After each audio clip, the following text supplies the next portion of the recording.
Yavlou. Les projets de la Banque européenne d'investissement. Le secteur énergétique, le domaine des infrastructures, la capacité de redressement après les cataclysmes naturels, autant de questions qui ont été soulevées par la Banque européenne d'investissement durant une rencontre qu'ont eu les représentants avec le président Eri Rajonarmampian ce matin.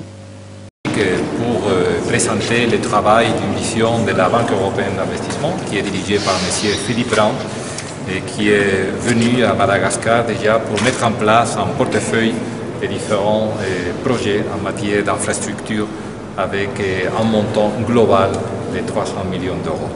C'est pour appuyer le processus de développement de Madagascar sur la base du PND et du PMO, et aussi dans le cadre de l'ensemble d'interventions de l'Union européenne et du Fonds européen de développement.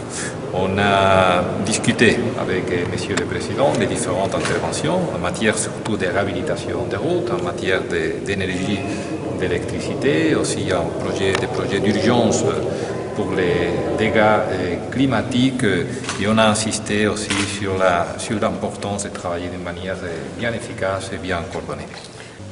Son Excellence M. Antonio Benedito Sanchez, ambassadeur de l'Union européenne à Madagascar, nous livre des précisions au sujet de cet entretien qui s'est passé à Yavlou.